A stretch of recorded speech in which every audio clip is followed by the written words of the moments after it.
Welcome back!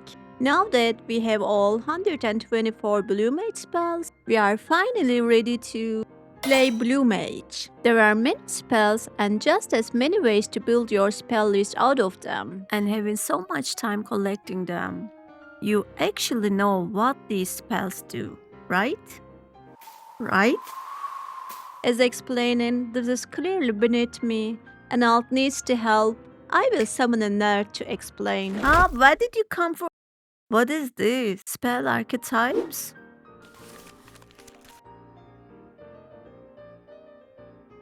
Blue mages have a lot of spells, but you only have 24 slots. Most fall into categories we call archetypes. First up, spam spells. They are bread and butter, the things you cast when you have nothing else to cast. While most of the various elemental spells Blue Mage gets could and can work here, the best ones are those that have a really short cast time. This gives you more time for movement and makes weaving, the using abilities while cooldown is rolling, but maximizing your damage is much easier.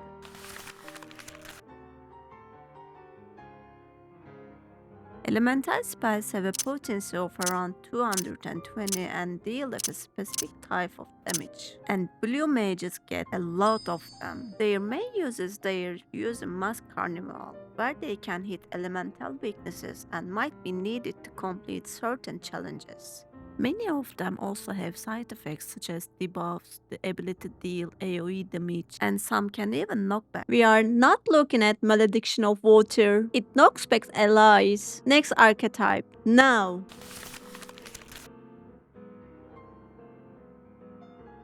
Primer spells aren't actually spells but abilities. This means you can cast them while your global cooldown is taken after casting a spell. These are usually really simple. They deal damage, often a lot of it. After picking every spell you need, you spend the rest of your slots trying to cram as many of these in as possible as they are free damage you can fit into your rotation. Some have long cooldowns and some share cooldowns with each other, so you only want to bring one of them with you. And remember, read your tooltips. Sometimes something you think would be a spell turns out to be an ability instead.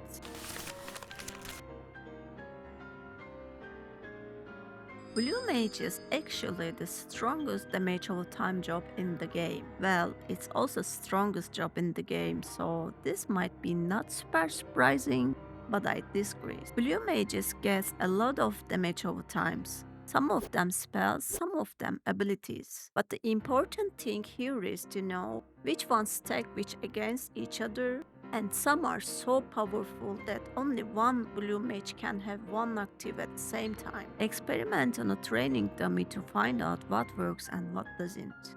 Some of them are array of effects and some not. Some last of a short time and others forever.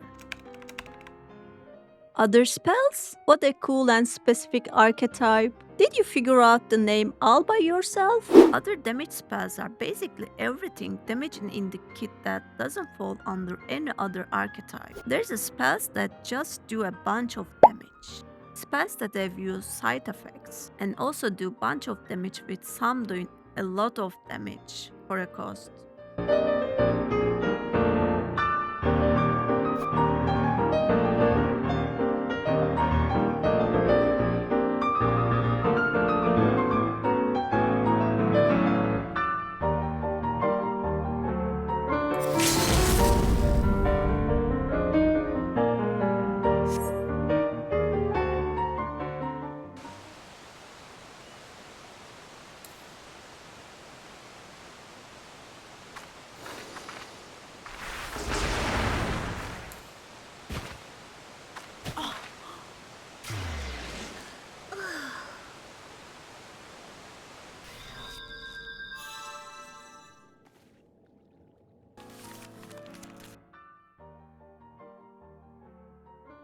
Buffs are why Blue Mages are banned from normal content. One of the biggest reasons why Blue Mages are so strong, they have access to some really powerful buffs that allow them to not only match, but outcompete any other job in the game. The buffs could be roughly separated into two categories, active and passive buffs. debuffs. And not into 2 archetypes? Well, it's still better than other damage spells.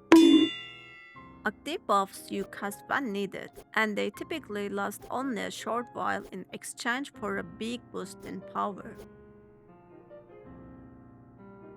Passive buffs you only cast once or when needed. You still need to keep them in your loadout after casting, but the benefits are very much worth the slot. The knowledge of when and where to use your buff is one of the most important skills a Blue Mage can learn, and it will turn already powerful spells into the main reason why Blue Mages are banned from doing content normally.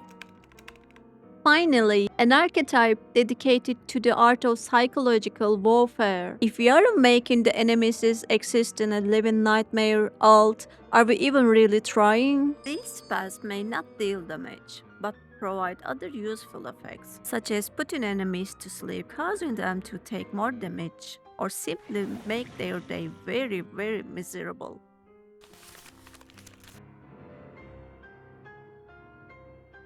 Speaking of knowing when and where to use your spells, some spells have effect that only trigger when used with another spell, or simply play really well together. The downside here is needing to burn more than one slot, of course. Sometimes there's an intentional combo where 2 spells are meant to be paired together. Using Deep Clean on a target with a pit pal turns it into a heal, and there are no other source for these effects. And sometimes they just have a good synergy on their own. Whistle and Tingle are separate buffs, but they both stack on Triple Trident for massive physical burst damage.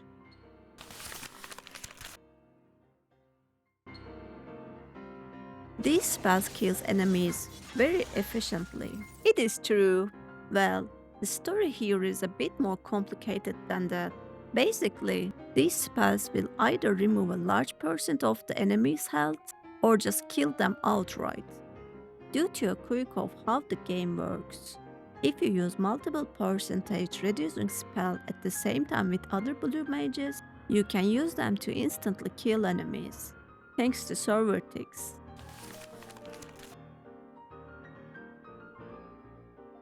Being a Blue Mage healer is a bit different from being a regular healer. You don't have a single healing ability. Every time you heal someone, you need to use a global cooldown.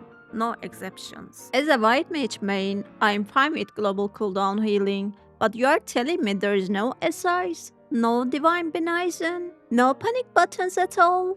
That's not a rotation, that's just manual labor. Exactly. In addition, most healing spells are far weaker if you don't have healer Mimicry active. Spells like Palm Cure and Gobskin are essentially useless without it. Only a few are worth using if you are not a dedicated healer, like White Wing or Devour.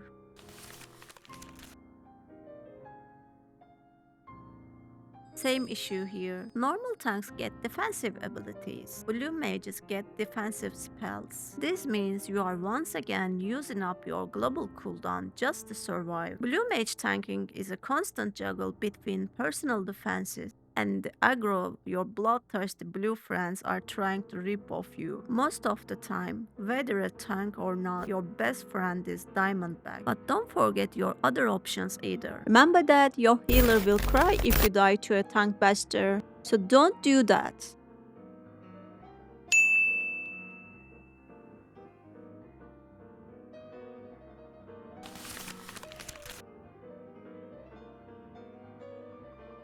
General utility?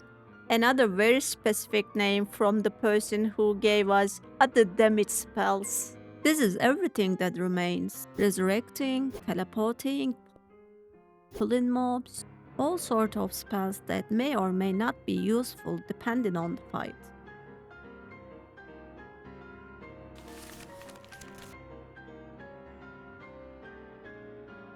Okay, we know that spells, surprise, do different things. Now, can we do anything with this information? Well, we can put these concepts into practice.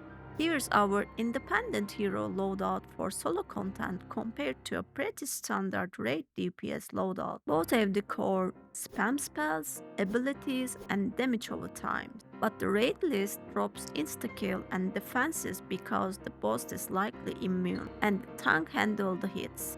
The DPS focuses solely on the raw damage and self-buffing. Rational choices for rational blue mages. Pick your 24 slots based on the job at hand, not just because the icons look cool. We'll see you in the next video.